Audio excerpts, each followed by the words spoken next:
नमस्कार, अपना उत्तर प्रदेश देख रहे हैं आप। मैं हूं आपके साथ पूजा मोहन पांडे। बुलेटिन की शुरुआत करते हुए सबसे पहले आपको बताएं कि उत्तर प्रदेश में बढ़ते कोरोना के मामलों को लेकर सरकार बहुत ज्यादा परेशान दिखाई दे रही है।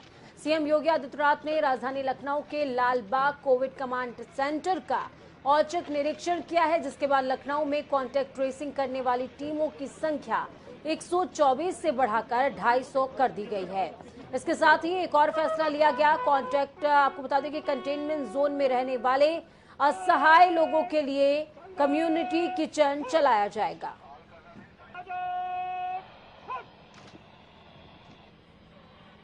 कोविड सेंटर का औचक निरीक्षण सीएम योगी ने किया।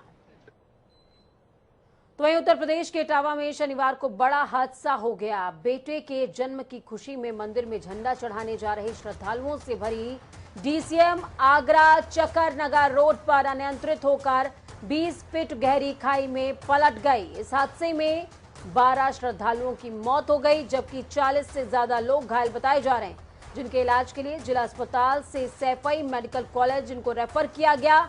सभी श्रद्धालु आगरा के पिनाहट और बाह थाना क्षेत्र के रहने वाले हैं।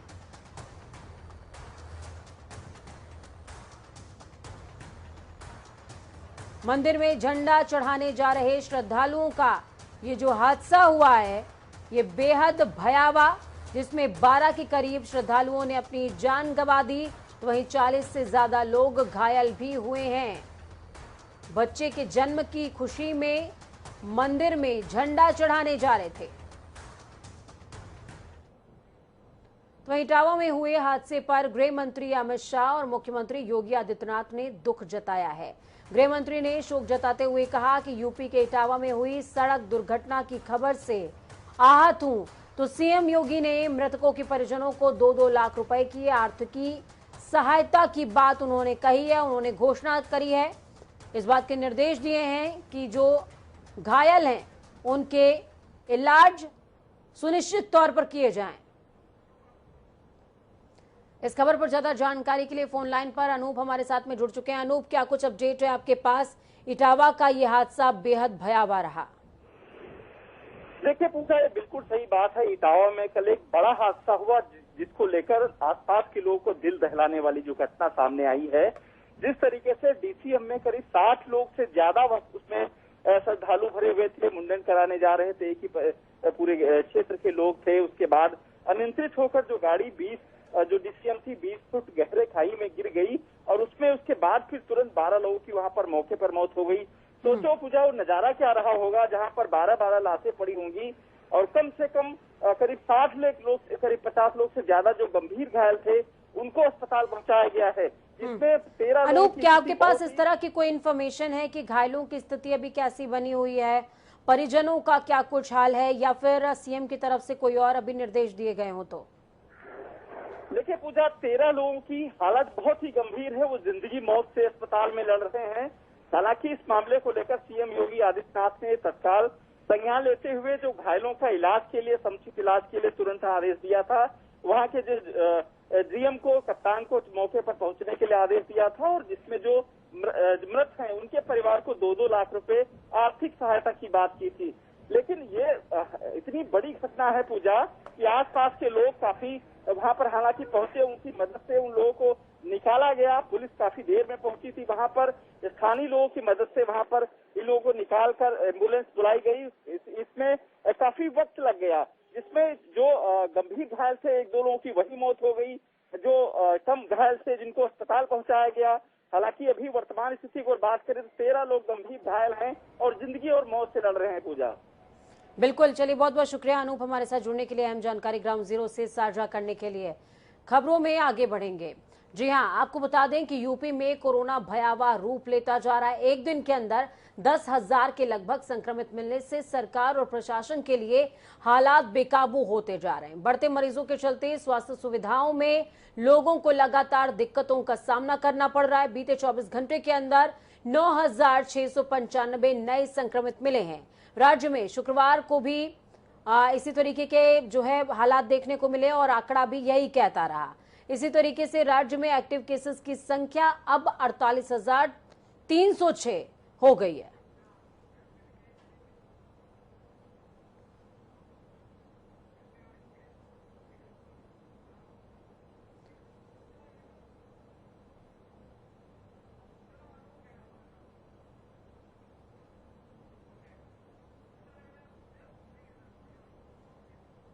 तो वहीं आपको बता दें कि कोरोना ने यूपी में संक्रमण का नया रिकॉर्ड बना दिया। शनिवार को प्रदेश के अंदर रिकॉर्ड 12,787 नए मामले सामने आए। 48 कोरोना संक्रमितों की मौत हो गई।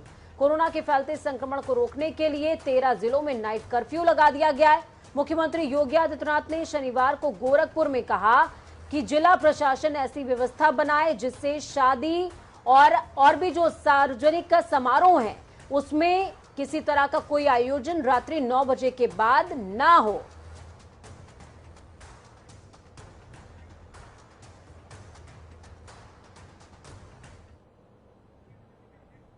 तो आपको बता दें कि पूरे देश में कोरोना की दूसरी लहर ने लोगों को एक बार फिर से चिंता में डाल दिया है। देश भर में कोरोना वैक्सीन लगने के बाद भी कई लोगों की कोरोना रिपोर्ट पॉजिटिव आ रही है। शनिवार को इलाहाबाद हाईकोर्ट के मुख्य न्यायाधीश गोविंद माथुर भी कोरोना पॉजिटिव मिले हैं। उन्होंने कुछ दिन पहले ही मेडिकल कॉलेज परिसर में कोरोना का वैक्सीनेशन करवाया था। फिलहाल मुख्य न्यायाधीश को होम आइसोलेशन में रखा गया है। कोविड के नोडल अधिकारी डॉक्टर ऋषि सहाय ने चीफ जस्टिस के पॉजिटिव होने की जानकारी दी है।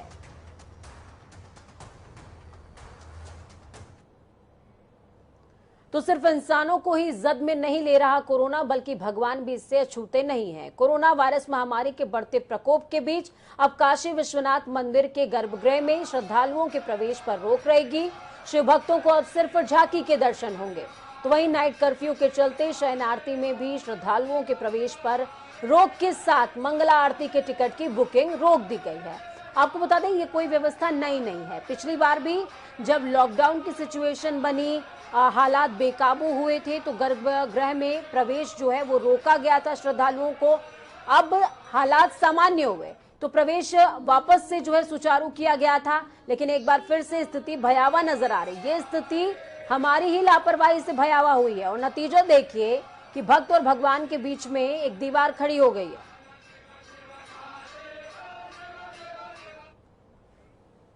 बात हुई काशी विश्वनाथ यानी कि बाबा की नगरी बनारस की, तो रुख करेंगे अब मथुरा का। जी हां, वहीं कोरोना के बढ़ते खतरे को देखते हुए मंदिरों में भी एहतियात बरतना शुरू कर दिया गया है। ये अभी मथुरा की जानकारी आपको दे रहे हैं, लेकिन धीरे धीरे ये तमाम व्यवस्था पूरे देश के अंदर इसी तरीके से सुचारू होगी। ब्रज के मंदिरों में भी बंदिशों और प्रतिबंध का शिकंजा कसा जा रहा है। आगरा के कैलाश मंदिर, बाबा मनकामेश्वर नाथ मंदिर के अलावा मथुरा वृंदावन के श्री बाके बिहारी, श्री कृष्ण जन्मभूमि, द्वारिकाधीश मंदिर समेत तमाम धार्मिक स्थलों पर बगैर मास्क के श्रद्धालुओं का प्रवेश वर्जित होगा। प्रशासन ने श्रद्धालुओं से आग्रह किया है कि बिना मास्क के और सैनिटाइजर के मंदिर में कृपया प्रवेश ना करिए। साथ में जो वहां पर पंडित होते हैं, महंत होते हैं, उनके लिए भी स्पेशल गाइडलाइंस जारी की गई हैं।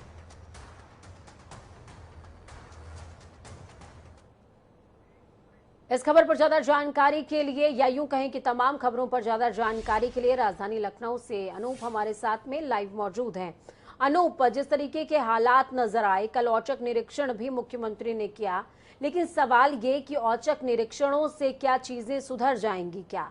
क्योंकि एट द एंड व्यवस्थाएं तो लोगों से ही सुचारू होंगी, जब उन्हें समझ में आएगा तभी सुचारू होंगी।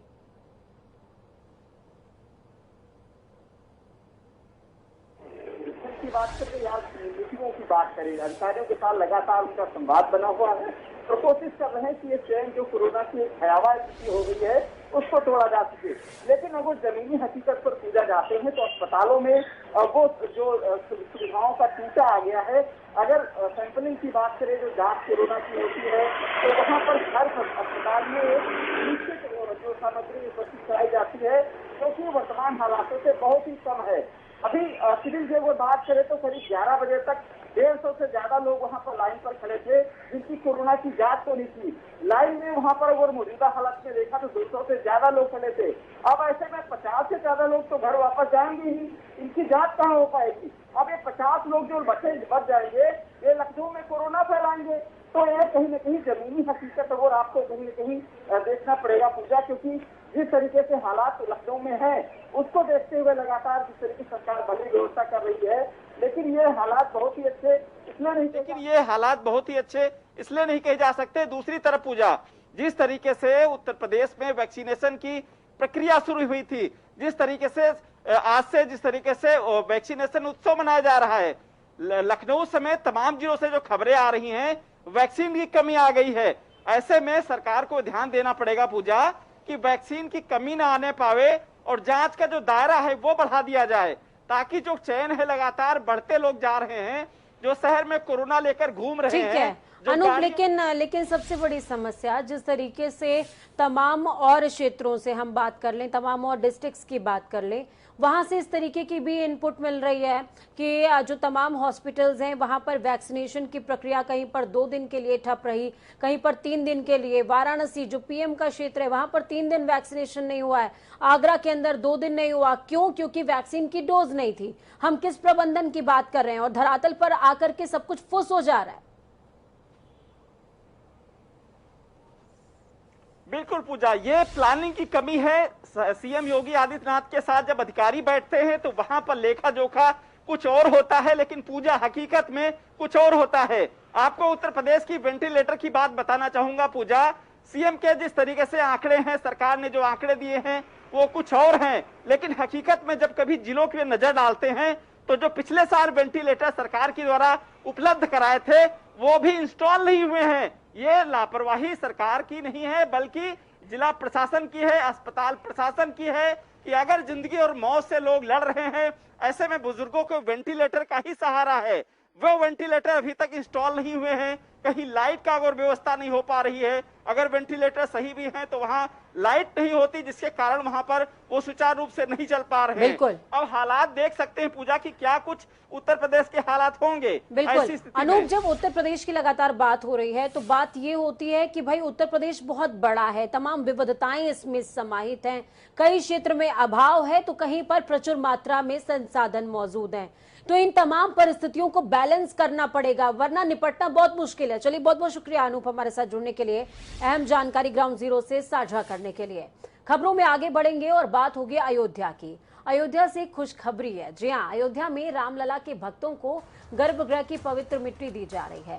श्री राम जन्मभूमि मंदिर का दर्शन करने आने वाले श्रद्धालुओं को अब गर्भगृह की मिट्टी प्रसाद के तौर पर दी जा रही है। इस मिट्टी की राम जन्मभूमि परिसर समेत अलग अलग स्थानों पर इसको रखा गया है। हालांकि इस मिट्टी को देने के लिए जो खास डिब्बे बनाए गए हैं वो चुनिंदा और खास लोगों को ही दिए जा रहे हैं। ट्रस्ट का साफ तौर पर कहना है कि गर्भगृह की मिट्टी से सभी को प्यार है।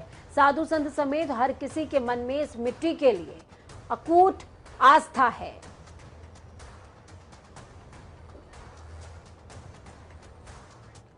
तो इस खबर पर ज्यादा जानकारी के लिए बीएस लाठी अयोध्या से हमारे साथ में जुड़े हैं। बीएस लाठी, जिस तरीके से तस्वीरें सामने आई अयोध्या की वो वाकई मार्मिक है कि भक्त का भगवान से लगाव कुछ यूं देखने को मिल रहा है कि मिट्टी भी सोना नजर आ रही है।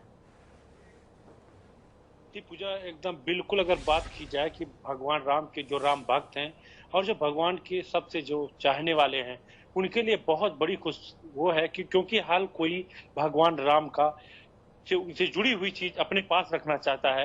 तो जो राम भक्त हैं, चाहे वो चंदा जो असुला जो समर्पण निधि हुई उसके बाद रामलला इतना उनके जो ट्रस्ट की बात की जाए तो उनसे जो है सब इतने खुश हैं कि जो भी राम भक्त हैं हर कोई चाहता है कि भगवान से जुड़ी हुई चीज हो। तो भगवान के गर्भगृह की मिट्टी जो है वो सारे जो श्रद्धालु हैं, जो राम भक्त हैं, उनको प्रसाद के रूप में।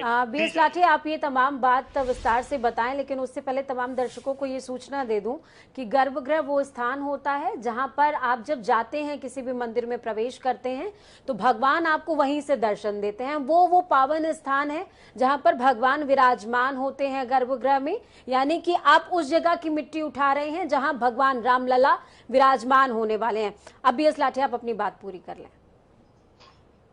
भैया जी, जो भी कोई आता था, चाहे जैसे पहले रामलला जहाँ विराजमान थे, जहाँ रामलला स्थापित थे, वहाँ मंदिर की खुदाई की जो शुद्ध मिट्टी थी वो राम के निर्माण में, जो मंदिर निर्माण और जो पिलर में उसका जो बैठक है उसमें ये भी निर्णय लिया गया है कि पिलर में और जो न्यू भराई आज से काम शुरू होने वाला है उसी में उस मिट्टी को दी जाएगी। और जो रामलला के भक्त आएंगे, जो उनके चाहने वाले हैं, उनको ये प्रसाद के रूप में विधिवत रूप से दी जाएगी। और इसके लिए स्पेशल एक पॉकेट में और एक डिब्बे में वो बनाया गया, वो डिब्बा अलग ही नजर में है, जो राम भक्तों को प्रसाद के रूप में पूजा जी दिया जाएगा। ठीक है, चलिए बहुत बहुत शुक्रिया अभियस लाठी हमारे साथ जुड़ने के लिए, अहम जानकारी साझा करने के लिए।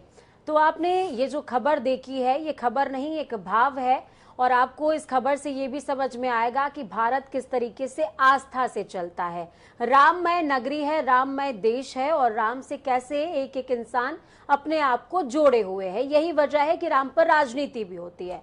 खबरों में आगे बढ़ेंगे। यूपी के वाराणसी का जिक्र होगा। एक बार फिर से बांदा जेल में बंद माफिया मुख्तार अंसारी का नाम उछला है। इस बार मुख्तार अंसारी के गुर्गों पर कई आरोप लगे। दरअसल साकेत नगर कॉलोनी में पार्क के सामने रहने वाले माफिया विरोधी मंच के अध्यक्ष सुधीर सिंह के जो वाहन है, जो उनकी गाड़ी है, उस पर किसी ने पत्थर मारकर उनकी गाड़ी का शीशा तोड़ दिया है। उन्होंने गाड़ी पर पत्थर फेंकने वाले व्यक्ति को मुख्तार का गुर्गा बताया। घटना सीसीटीवी कैमरे में कैद हो गई और अब पूरे मामले में तफ्तीश भी होगी।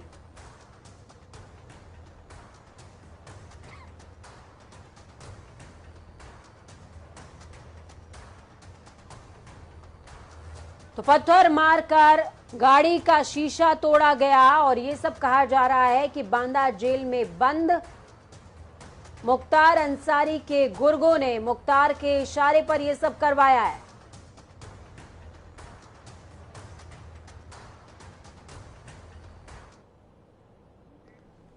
तो वहीं उत्तर प्रदेश में पंचायती चुनाव को लेकर सरकार की ओर से सरकारी कर्मचारियों की ड्यूटी लगाई जा रही है। आपको बता दें कि इस पंचायती चुनाव में बीमार सहायक निर्वाचन अधिकारी प्रताप नारायण श्रीवास्तव और बीमार पत्नी के साथ अपनी वो ड्यूटी कर रहे हैं, जिन्हें अपनी समस्या बताने के बाद भी छुट्टी नहीं मिल रही। छुट्टी न मिलने के बाद निर्वाचन अधिकारी करवी ने प्रताप नारायण श्रीवास्तव को लेकर नोटिस जारी किया, जिस पर नारायण मिश्रा ने कहा कि छुट्टी नहीं देने के लिए उनके खिलाफ साजिश रची जा रही है। इस खबर पर ज्यादा जानकारी के लिए फोन लाइन पर संजय साहू हमारे साथ में जुड़ चुके हैं। संजय, क्या कुछ अपडेट है पूरे मामले में आपके पास? बिल्कुल पूजा, देखिए एक चीज तो साफ करना चाहेंगे कि एक तो पहले तो कोरोना जैसी महामारी पूरे देश में भयावह रूप ले चुकी है। उसके दूसरे बात तुरंत जैसे ही ये बीमार अधिकारी पहले ही अपनी अधिकारियों को समस्या बता चुका है और समस्याओं से जूझ भी रहा है, उसके बावजूद भी उसके बच्चे घर पर नहीं है, उसकी पत्नी भी बीमार है। कई बार यह अधिकारी जो चित्रकूट इंटर कॉलेज में शिक्षक के पद पर तैनात है और ब्लॉक करवी में सहायक निर्वाचन अधिकारी के रूप में भी तैनात है, उनकी बीमार पत्नी है और वो बीमार पत्नी को लेकर अपनी ड्यूटी वहीं निभा रहे हैं। इसके लिए उन्होंने निर्वाचन अधिकारी जो ब्लॉक के हैं उनको कई बार पत्र लिखा और अवगत कराया, जिसके बाद अधिकारी ने उनको एक नोटिस जारी कर दिया और तमाम तरह के उन पर गंभीर आरोप लगा दिए कि ये ऐसे नहीं हो पाएगा। अब उनको जो है अपनी पत्नी के साथ ब्लॉक में दवाई, चटाई और साथ में जो अन्य सामग्री है दवा की, वो लेकर उनको जो है वहां पर बैठना पड़ रहा है। और जाहिर सी बात है कि कोरोना जैसी महामारी के बीच अगर उनका अभी तक जो है सैंपल नहीं भरा गया है, कोरोना का सैंपल नहीं लिया गया है, तो जाहिर सी बात है कि अभी आने वाले समय में अगर ऐसी बीमारी। चलिए ठीक है, बहुत बहुत शुक्रिया संजय हमारे साथ जुड़ने के लिए, अहम जानकारी ग्राउंड जीरो से साझा करने के लिए। तो मानवता तो होनी ही चाहिए, ये हर एक संविधान भी कहता है और मानवता भी यही संदेश देती है। खबरों में आगे बढ़ेंगे। अयोध्या के जिलाधिकारी अनुज कुमार झा और वरिष्ठ पुलिस अधीक्षक, आपको बता दें कि उत्तर प्रदेश में खबरों में आगे बढ़ते हुए आपको बता दें कि अखिलेश यादव हमलावर हैं सरकार के ऊपर, और हमलावर किस तरीके से हैं। संविधान निर्माता बाबा साहेब डॉक्टर भीमराव अंबेडकर की जयंती थी। इस दौरान असमानता, अन्याय को दूर करने, सामाजिक न्याय के समता मूलक लक्ष्य की प्राप्ति के लिए हम उनकी जयंती पर जिला, प्रदेश और देश के स्तर पर सपा की बाबा साहेब वाहिनी के गठन का संकल्प लेते हैं। ये ट्वीट अखिलेश ने किया, लेकिन ये सिर्फ ट्वीट नहीं है, क्योंकि इसके बाद पलटवार भी करते नजर आए अखिलेश यादव। का चुनाव होगा, जैसा कि बंगाल में देखने को मिल रहा है। भारतीय जनता पार्टी किसी भी स्तर पर जाकर के चुनाव लड़ती है।